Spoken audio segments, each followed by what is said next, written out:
Hi everyone, welcome to Tech Tuesdays. Woo! It is a good old Tuesday afternoon. So if you're new here, this is the part where we all come and sit right here for our panel. So if you're back there at the bar, I'm going to ask you please hold, maybe not close the tab, but hold it. And join us right here at the front. There's a lot of new faces today. Okay. Who's here for the first time?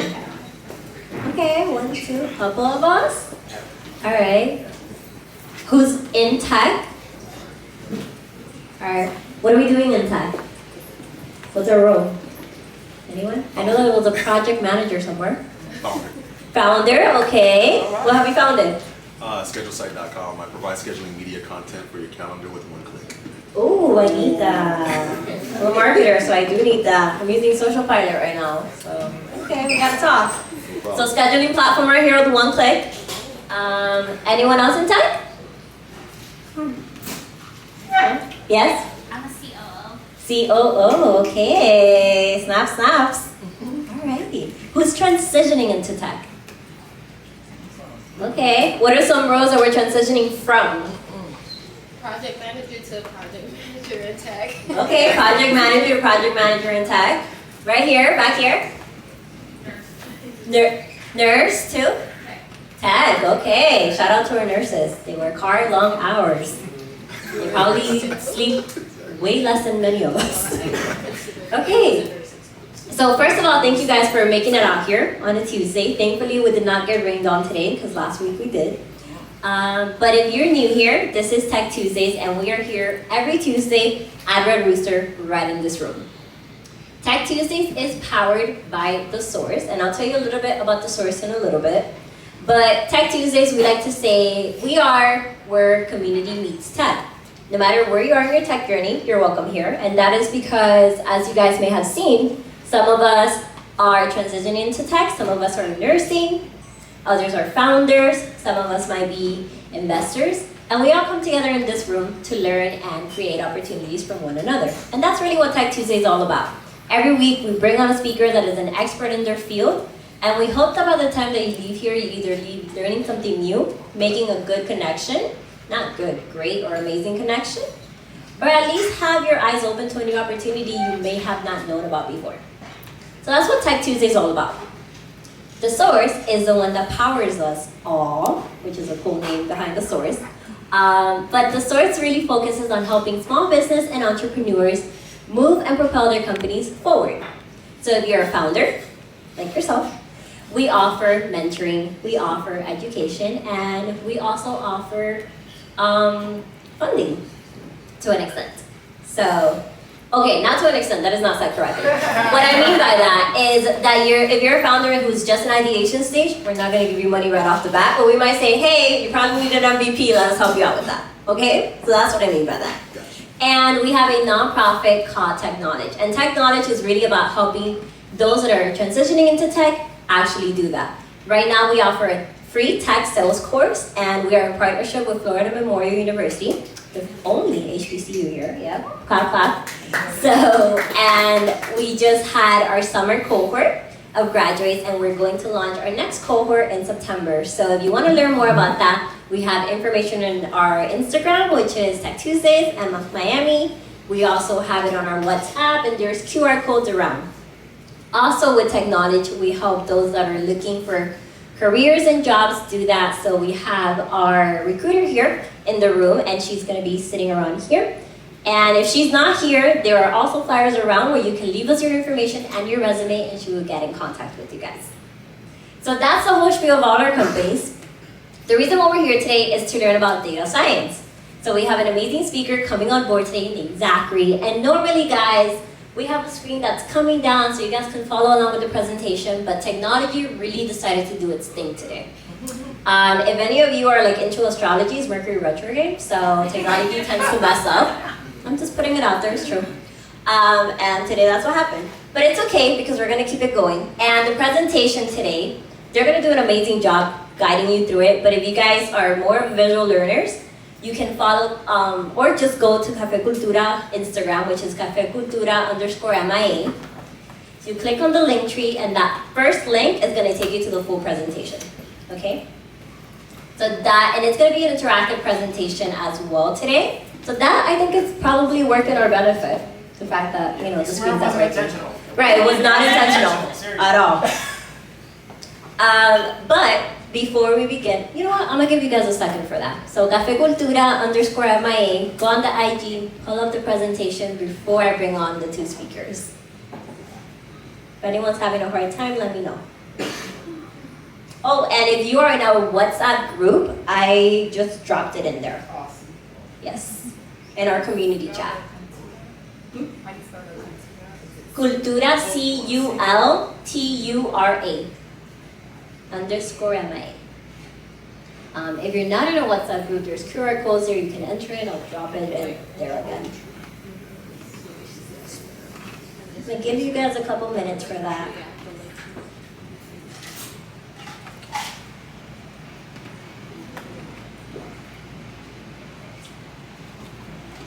Which one? It's gonna be the first one, the one that says storytelling. Art of storytelling. Art of storytelling. Thank you. Yes. The Instagram? Cafe Cultura, so cafe like CAFE. Cultura, oh, there you go on the paper. Thank you. You guys are helping me out here. This is like the part where someone usually talks about like sports and stuff, but I don't know enough about that. So, sorry.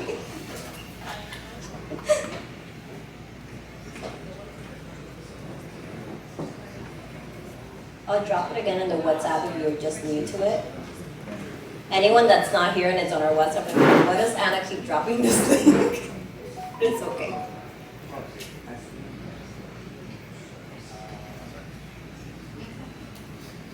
All right, while we're doing that, I'm going to bring our first speaker to the stage.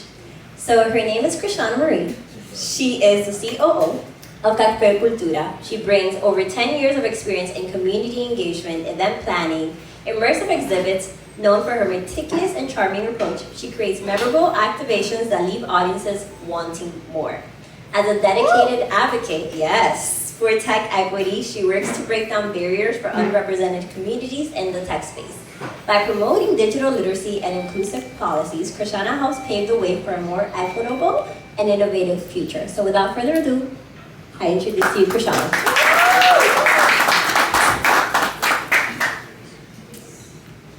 Wow, I'm feeling like this is like the first day of class, the awkward silence.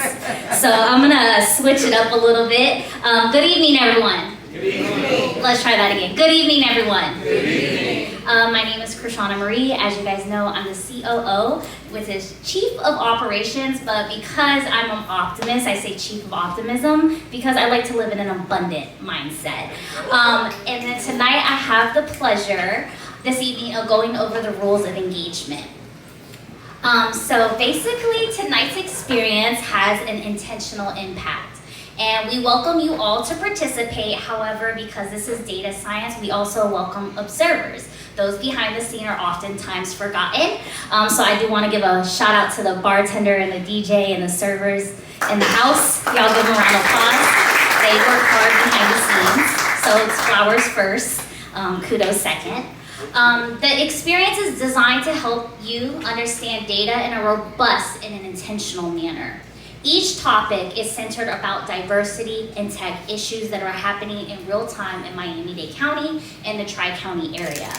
The point of this exercise is to collectively think and act as a unit. So I'm going to read the 5 rules of engagement. Are you guys ready? Ready. All right, rule number 1. We will challenge the misconception of lack of diversity in tech and entrepreneurship. Repeat after me. They say we don't exist. They say we don't exist. One more time. They say we don't exist. They say we don't exist. Okay, that's you exercising your voice because your voice is power, and I do want to remind y'all, it's voting season, so get y'all behinds to the voting polls. Okay?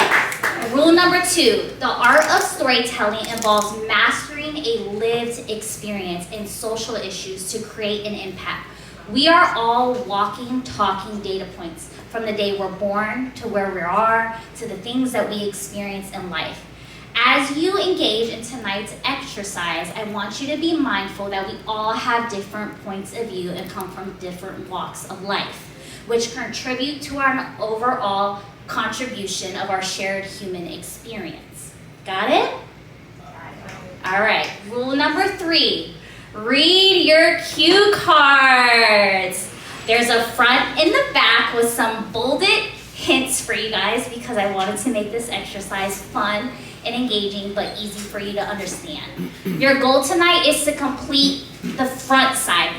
There's pens located throughout, or you guys could just jot it down and prepare for a verbal confirmation when you enter the groups after the presentation. The presentation will be approximately 10 minutes long. That's it, short and sweet. After that, you guys will get and divide into groups. Group 1, right here to the corner is the left, is going to be about the digital divide. That is something that's going on locally in our schools and that impacts our family and our faith, everything in whole. Group number 2 is going to be about Web3 and social media trends and how we as the culture could create a generational wealth and shift around that. Number 3 right here is really about supreme justice and Black and brown women having access to venture capital. A very important topic. Shout out to all the women in the room. Rule number 4, very simple. Be you, be real, and be intentional.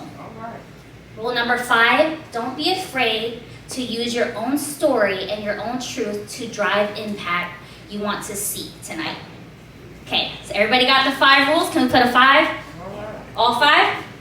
Don't worry, I'll repeat it again so you guys know, and don't worry, each one of our team members will go around as the presentation ends to help you guys through the exercise so you feel that level of confidence, and don't be afraid to ask us any questions. That's what we're here for. Without further ado, I have the great pleasure of introducing the founder of the company tonight, who is a data science product manager and a serial entrepreneur with a track record that goes for days, so I will not read his resume, Mr. Zach Johnson. Please welcome to the stage. Hello. Hi everyone, I'm Zach. First I wanted to thank Tech Tuesdays, thank Krishanna for the warm intro, thank Yancy for telling us all about Tech Tuesdays to begin with, and thank The Source for having me. So we'll try to keep it kind of short and sweet here. This will be a lot about how lived experience turns into opportunity. I really fell into data science as an accident, more or less. It was just like, hey, this is a messy situation, I'm gonna figure it out, and then it became my career. So we're gonna talk about data science, some of the career tracks, but also some of the opportunities that data represents. And I think that just for level setting for tonight, data to me is really a tool. It's an opportunity. It gives you a seat at the table. It gives you a voice. And we're going to talk tonight a lot about the difference between objective facts and the truth. So a lot of times as I was growing up, and as I'm sure a lot of us have gone through life, there are stats. There are things that they say, you know, you're supposed to go down this track. Statistically, it seems like you'll be in this place. And most of my life, thanks to my family, my network, the people around me, I broke those stats. And really all it was changing the view of the stats, and then that became my truth. So that's going to be the through line through a lot of the, this presentation, and hope you guys are excited to hear more. And I'm going to start with my life, not that I'm big about, self-aggrandizement, but I guess they wanted my story, so that's what we're going to do. So if you guys have the presentation, we're going to have to try to lo-fi it. I'm going to go to the second slide. And Krishanna kind of gave a bit of a background about me, but in terms of my general background, I actually went to high school down in Broward, Plantation High School, so that was my high school. I also went to high school at Spanish River, so I've always had a love and hate relationship with Florida, but I love it mainly. The only issue that I saw here was that the institutions that I was part of sometimes didn't always give the people I cared the most about the best opportunities. So a lot of what we do now is change that model. After high school, I went out to Stanford. That was my dream school. I was lucky enough to be part of really an amazing tech boom that I'll talk more about in a bit. Afterwards, I became a data scientist, then a tech founder, then a serial entrepreneur, then an advisor, and a bunch of other stuff that Krishanna mentioned. We'll talk about that later. I don't want to talk too much about me. But now, what I do mainly is I lead product for a company called Springboard. We're an ed tech organization. We focus on upskilling both businesses, individuals, and companies. I also am the CEO of Cafe Cultura, and we focus on supporting Black and brown professionals and Black and brown founders. So any founders in the room, if you need help with fundraising, early employees, things like that, let me know. If you're looking for a job as well, we can also help with that. So now I'm on slide 3 for people that are following along.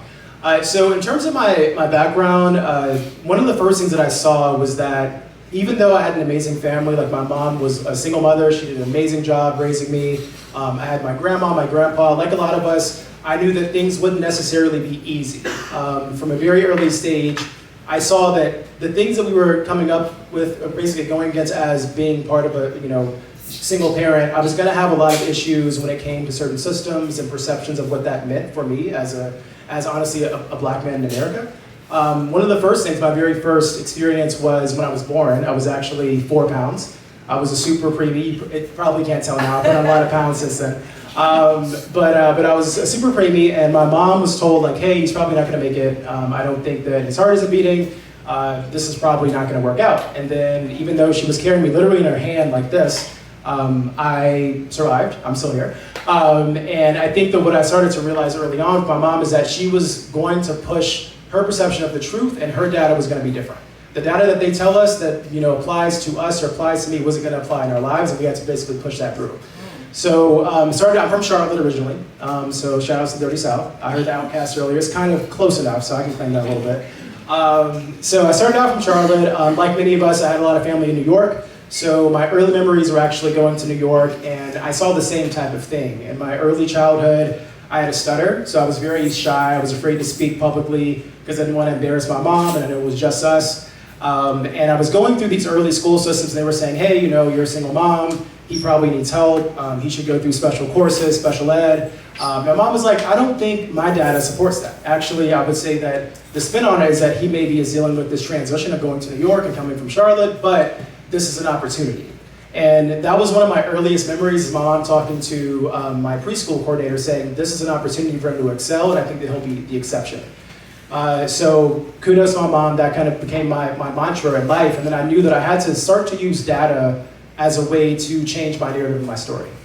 Fast forward, I moved from New York down to Charlotte again. And my earliest memory of education was actually going into my preschool class, and I came home one day and I told my mom, like, Mom, I don't think I'm gonna read. Like, it doesn't seem like I'm gonna read. And my mom was like, what do you mean you're not gonna read? You're already advanced. You're one of the people in the school who reads the best, quote unquote. And I was like, well, I'm finding that they're putting all the kids that look like me in arts and crafts, and all the other kids are doing the actual reading exercises. And I'm not, they just don't, they're not putting it in the right place.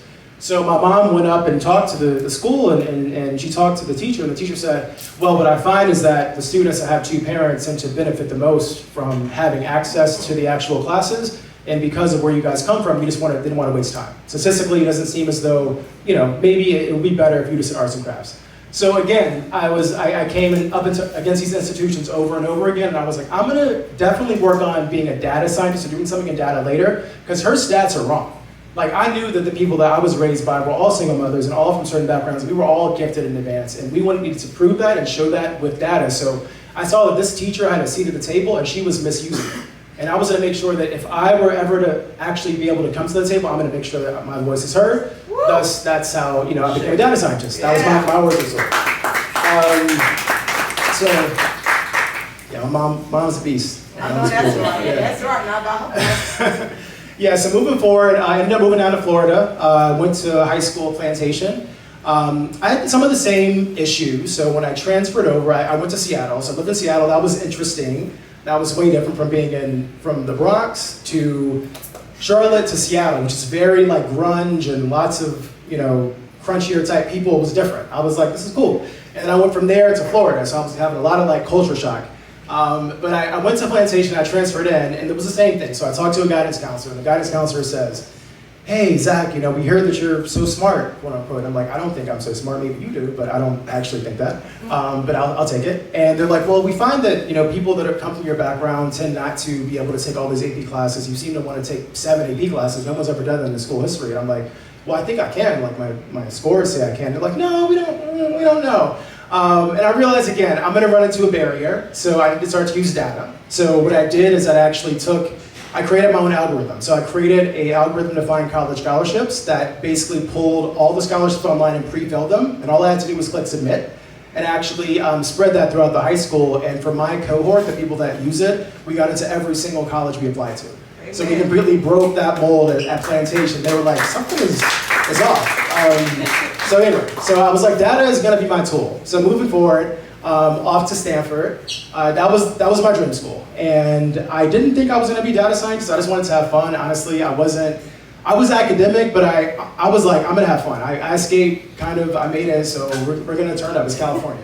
But I got lucky enough well, it was a weird decision. I made the decision to join Greek, and every time I say this, like the collective sigh in the room usually happens, because it's like, well, where were you? Like, what frat did you join? Assuming that I was part of the Divine Nine, and I wasn't, even though like it's all love, unfortunately. So I was like, I get it. Like the reason I joined a quote unquote white fraternity wasn't because they were white fraternity. It was because I was like, I'm at Stanford. Let me just see what they do. I don't know. Like I'm curious how this group works. And oddly enough, when I joined, there was a guy there. His name was Kevin Systrom. He was one of the people who brought me into the fraternity, and he later was the founder of Instagram. So he actually was the person who was creating Instagram in the frat. And he's like, Zach, you know, essentially, hey, you're one of the fun black kids on campus, more or less. And you're doing all these things with all the sororities. So what I would do is I would bring the black Greek into the white fraternity because they had a great house. And I'd be like, we're gonna show up and use this space, and like, I'm gonna be that person to get us in. And he's like, you know, what I need for this app that I've been working on is a filtering app. I need some way to actually filter out, you know, I need some early beta testers. And you seem to be able to get those people in the party, so can we work something out to do beta tests with the sororities? And what we did is we had a big party where we had all the sorority members actually download the early version of Instagram. And they were the first people to pick the 5 or 6 filters that would be the basis for Instagram later. And he's like, Zach, you're really great with data, you should consider that one day. And then he actually said, here's a part of my company. Let me know if you ever want. And I actually should have asked for way more. I was like, yo, whatever you got, like I don't know how tech works. I was a freshman, he was a senior. So anyway, another opportunity where there was a data opportunity and I rose to the occasion. So moving along, and I'll try to be short, most of my traditional data science background actually came with my time in anti-fraud. I'm working in a lot of healthcare systems or just like national emergencies or disasters. When I graduated, I was pre-med and pre-law. I was doing too much. And you know, when I was like, I guess I'm from the South, I'm not gonna come and do tech. That makes no sense, that's really dumb. Man, I messed up on that one. But I just happened to be sitting on my friend's couch, and he had an emergency response company. And he's like, hey, this thing happened, the San Bruno fires. You guys know what that is. It was a really big national, like, you know, huge disaster in Northern California. Thousands of people were affected, hundreds of people died. And he's like, hey, you know, you're on the couch, Zach, like, let's come and like, let's figure this out. Let's try to figure out where these people are. There were people that are basically buried by buildings and all these things happening. I'm like, damn, but I have a job interview tomorrow. And I'm like, I was like, I want to help, but like, what if this is my only opportunity, maybe. He's like, nah, come through. So I actually went and we mapped out, using mapping, GIS, similar to what Krishanna does, we mapped out all the places where people were under bricks using Google and a couple of other things. And they actually thought the Red Cross was like, oh, you guys are from Google. And I'm like, no, we're just random kids who just happen to come up and help. Because like, and I think that oddly enough, that fraternity, one of my friends kind of used that honest, like that white privilege to say, hey, I'm an expert, like how can I help? And I was like, who are you? Because like we're 22, like why are they listening to you? But they listened to him, and I was like, I guess I'll follow, I'll help out. And it turned into like actually having a significant impact. And what I realized at that point is that I needed to make sure I went into data, and this was more of a calling than anything. So that was the beginning. After that, when I actually did interview for my job, it was illegal, and I worked for an anti-fraud law firm. They did something called a qui tam litigation, which is basically the really dirty litigation that the government doesn't even want to touch. It's that messed up where it's like kind of like Bernie Madoff. I can't talk about all of it, actually, but there's certain things that are going on that are really bad that I had basically a part of to combat. And one of the main things that really became my entry into data science, I was a data scientist for about 8 years, there was a big healthcare fraud case, and how much can I say? There was a big healthcare fraud case where they were basically using minority groups and people who looked like certain minority groups to tell people they need to have certain types of surgeries. So they would say, Mrs. Gonzalez, you need to have a spinal fusion surgery. Your back is really hurting, right? And like, yeah, here's an X-ray. And like, okay, well the X-ray says you should have a spinal fusion, so you should go into this hospital and have the surgery. And what was happening is that they were actually taking people who looked like certain people and faking X-rays. And then they were faking the need for surgeries, and they were targeting Hispanics, they were targeting immigrants from Africa, they were targeting people that were from, like people I knew from South Florida. Even though I'm African American, I saw so many of these amazing cultural things here. I was like, I need to basically protect those groups. And what I saw was that they were basically going and targeting those groups in unfair ways. And I ended up working with various insurance companies, the FBI, and various tech companies to combat that fraud for about 8 years. So I can talk more to you guys about that later. I can't get into too much detail, but we'll talk about that. So just really quick on a bit more about data science. We're going to shift back to away from my story. So for data science, there's a big difference between fact and truth. And I think that, I'm on slide 4, by the way. The way that we look at fact is that these are these objective data points. So they're things that we can all play around with. These are our toolkit. But the truth is oftentimes what people are willing to pay attention to. So what are we willing to say is the truth of the data? Who at the table is going to interpret the data to say that this is what this means? And I think for anything with data science, a big part of what we'll do tonight is attention as a key to storytelling. So who actually has your attention? Who can actually shift what we choose to do? And I think the biggest gift that you have as being a data scientist, or really using data at all, is having the ability to interpret what the truth might be. So again, just like as a couple of examples, we talk about, so slide 5, denotation versus connotation. Denotation is basically, this is what the fact is. Connotation is that this is the emotional response. And a lot of times those emotional responses and those lived experiences are what actually give us the ability to make a change or an outcome in what we actually work on. So regardless if you're a data scientist, product person, marketing person, you need to tap into the lived experience and the individual facets of your team to get something out of them to actually make a change. That's what I found out most of my time in data science. It wasn't so much about this is what the data says, it's like this is what my experience says. That layer on top is what actually drove the change.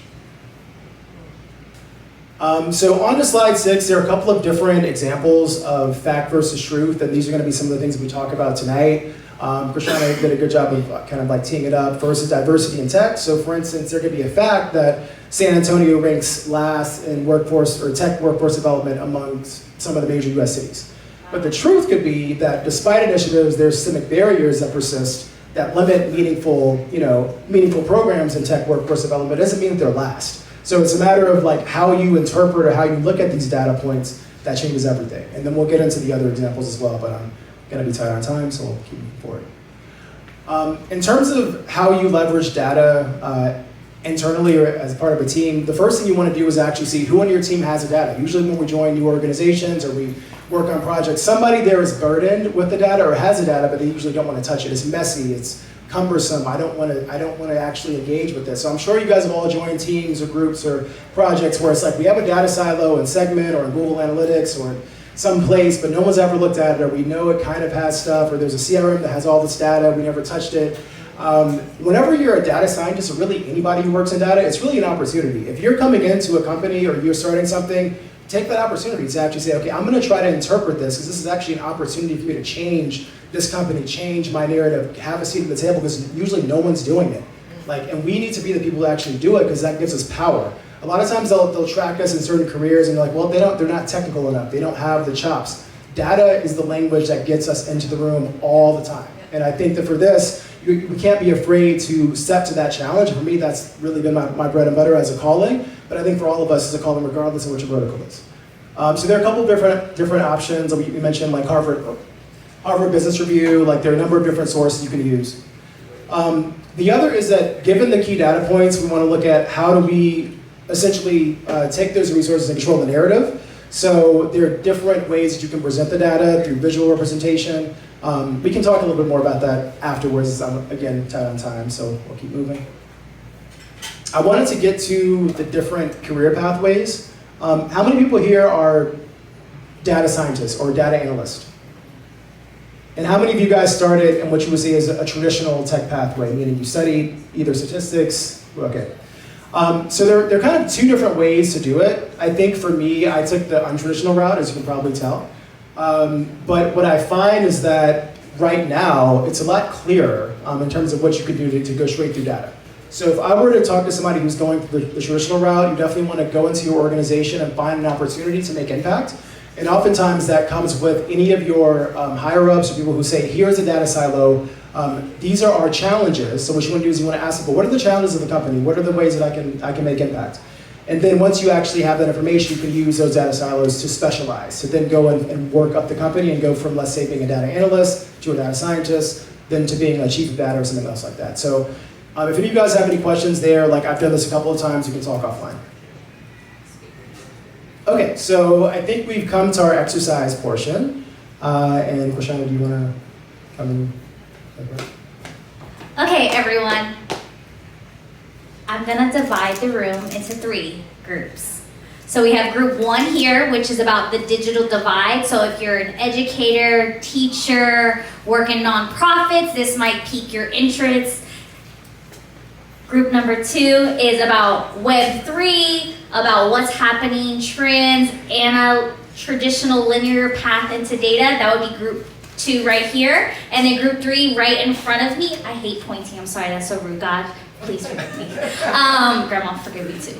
And Dad, forgive me too. Sorry. Group 3 right here is in front of you is about diversity in tech. I want to encourage you guys, if you guys are sitting comfortably, I really want to challenge you. The whole thing about tech and entrepreneurship is it's a theme throughout every Tech Tuesday. You have to get uncomfortable. So I want to encourage you guys to kind of explore your options. So if you guys want to head to group 1, group 2, and 3, and one of our team members are going to come around and we're going to help you guys through the exercise. And basically the goal is for you to read the prompt and select somebody to be your lead, and you're going to create a 90-second pitch to solve the problem. That's it. We're giving you all the resources you need to help you solve this live. We're giving you the data. We're giving you the secret sauce. All you guys got to do is marinate it, shake it a little bit, and put it on the grill and let it cook, and then pitch it. You got it? Got it. All right, group 1, group 2, and group 3. Go ahead and split.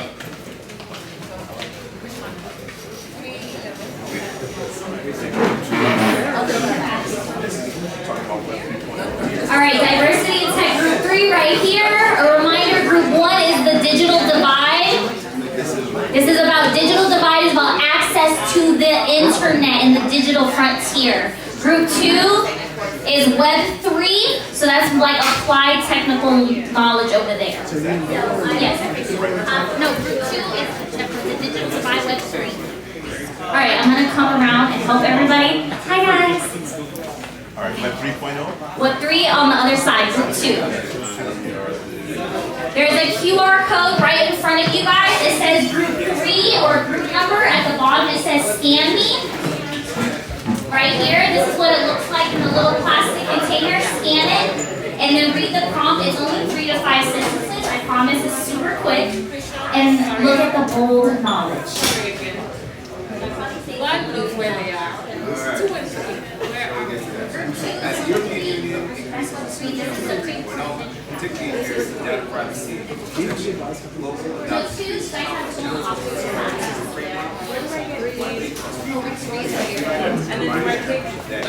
Yes. Pick any group you want, guys. Any group you want. I'm gonna walk around and try to help everyone. For example, 75% of European Unions have strict data protection laws concerning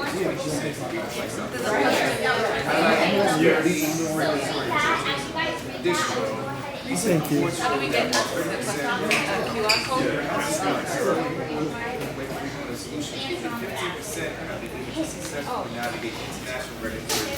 You have to have a team name, a 90-second pitch, and your pitch must answer all the questions because we will chop and screw your pitch for you.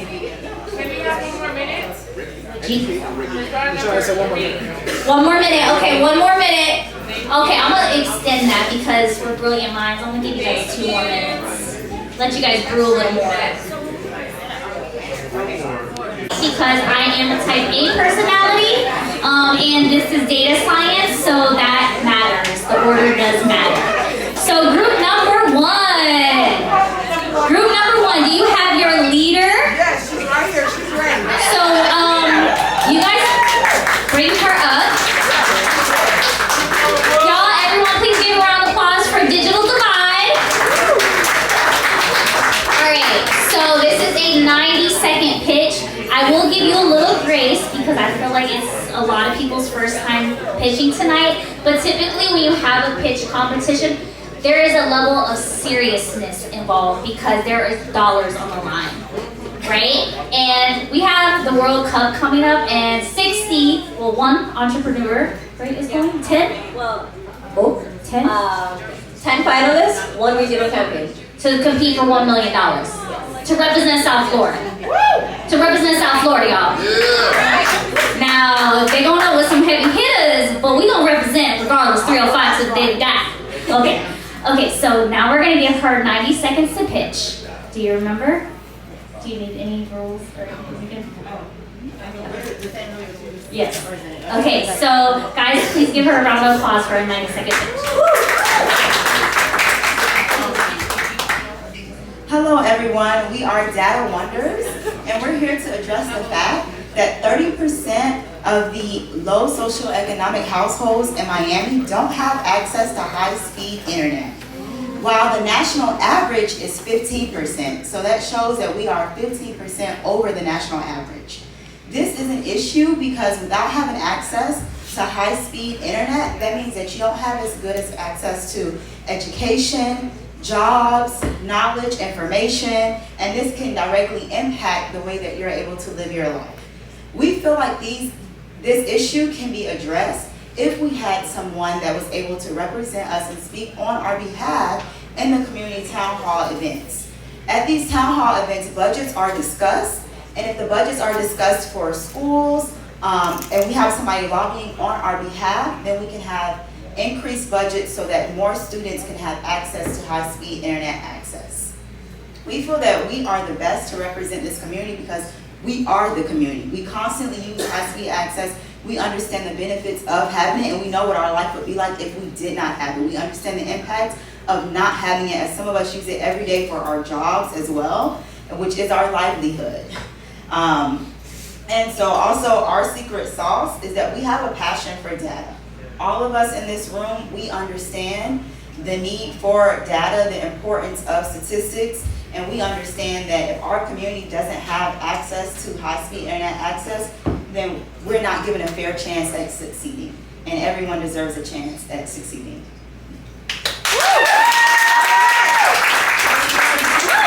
All right, hold your comments and burning questions. Okay, so group number 2, representative, can we have you come up, please?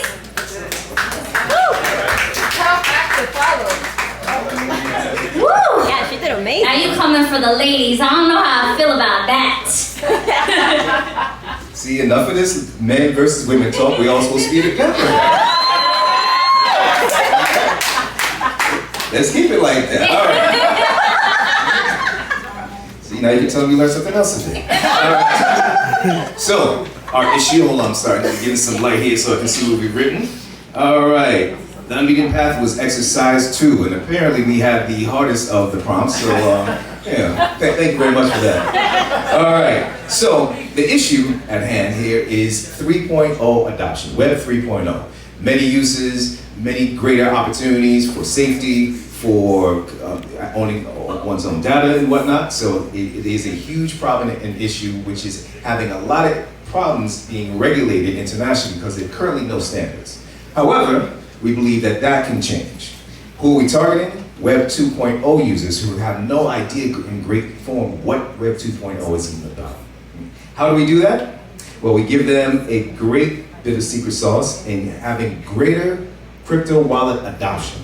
Most people that we probably know have no clue on even how you go about getting a wallet. However, this will allow for greater safety, greater data, security, allows you to be able to do so much without having so many of the tropes that take place today where people are getting taken advantage of, having their data stolen, having their monies being taken, just so much that's wrong with it. What do we need to be successful? Education. That is a must. Also, we have found through our, where'd she go? All right. Looking at the numbers, there's a lot of regulatory inadequacies right here in the United States. If you go across to the UK, someplace in Southeast Asia, there's much more regulatory statutes, and as we can see what the EU has done in so many cases about protecting actual end users and consumers, We have a lot of way to go here in the United States, but hopefully, again, with it being Web 3.0, we can get some uniformity, so we definitely would want to push for that. What makes us the best to deal with this problem? Well, number one, we have a great international group of individuals who have a great understanding of world politics, different nuances of different countries and whatnot, what's happening in other places. Again, this is how we know that the US and the EU are quite different. And what we can do is try to be able to reach out to the politicians in each of our respective markets and again, be able to get some more uniformity. All right, and our name? Well, hey, Avengers to the Third Power, Web 3.0, baby. Oh, that name is gonna be hard to beat. That's a good one. That was good. Pops off to you guys. Okay, group number 3, representative.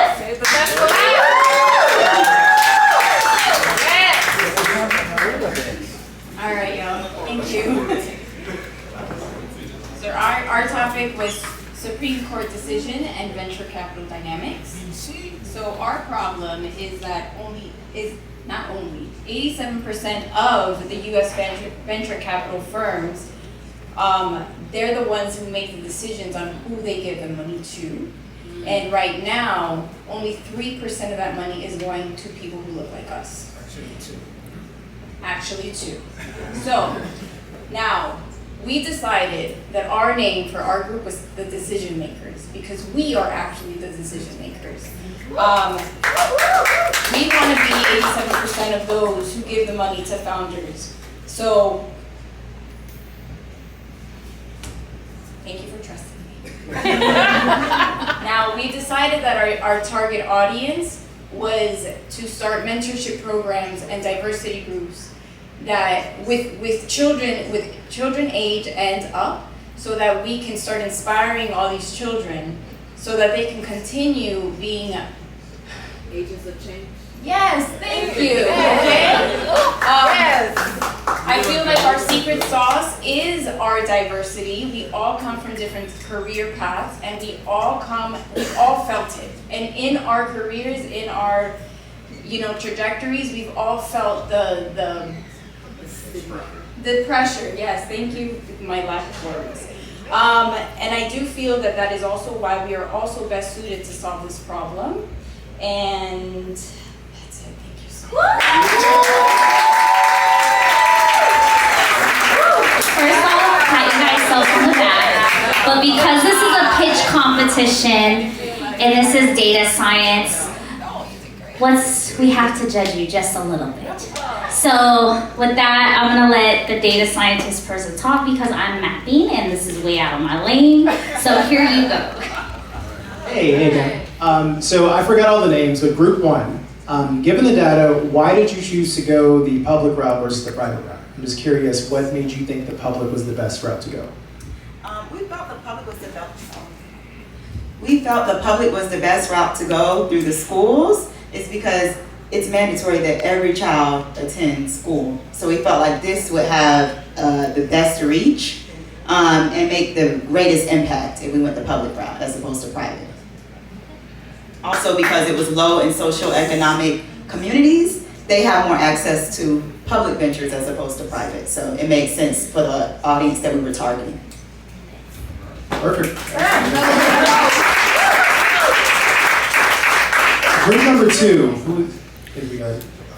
question. So in adoption of these digital wallets, what ways would we incentivize our community in particular to adopt said digital wallets and this whole misconception that Web3 is dangerous and it's, why would we get involved? There are a lot of scammers, quote unquote. What special types of acquisition channels would you push for our communities and communities of color?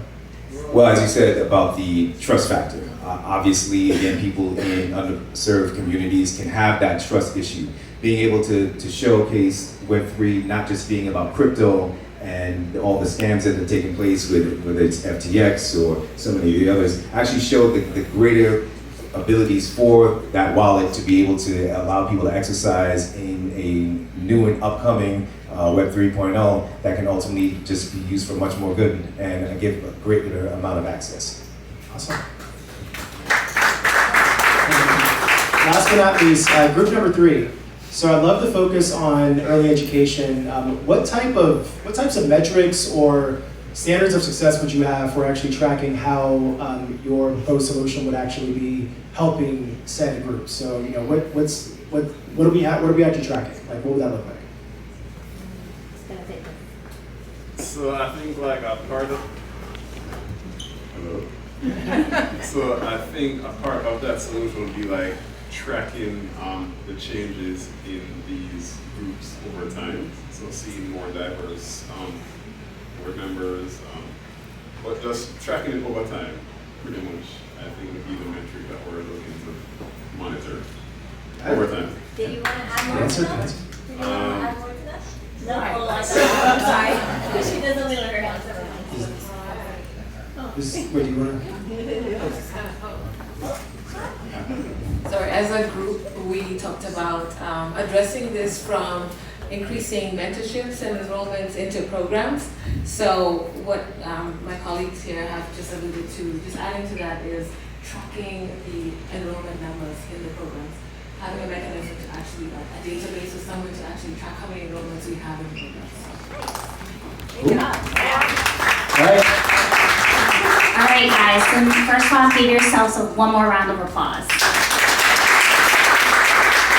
So I always say this, I worked in government tech for a long time, and when you think about data, you need to understand that you need to know how to be legally responsible and responsive. So all of the subject matters that you had can be backed and supported by data, and you can show the evidence of truth through the story and how it's impacting our neighborhoods. That's the connection tonight. So it is the unbeaten path. So I want you guys to repeat after me. They say we don't exist. They say we don't exist. Thank you for joining us for a data science night. I'm just, one more round of applause, because that was amazing. That was truly amazing. And I know there's not a lot of tech events out here that you guys can say that you walked in, had a whole different group conversation about data, and walked out saying, hey, I was a data scientist tonight, because you guys were all that, honestly. So, 2-1? Everyone's a winner tonight. Don't mess up like me, man. No. I'm not gonna hold you guys for much longer. My only 3 things are, the first one is join our WhatsApp. If you're not on it already, please join it. We talk about jobs, we keep you updated about what's coming next. There are QR codes here. Thank you, Café Cultura, for coming out here. You guys know their Instagram now, Café Cultura _MIA. Thank you, Tillery, for putting it together. Hopefully next week we have the screen up.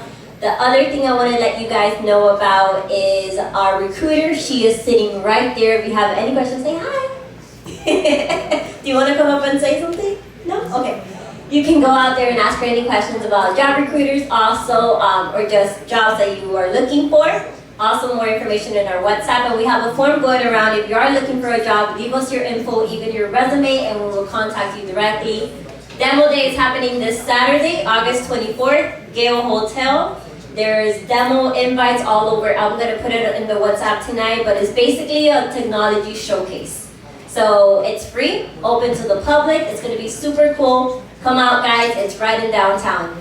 Other than that, thank you guys for coming, and have a great rest of your evening. Back to networking.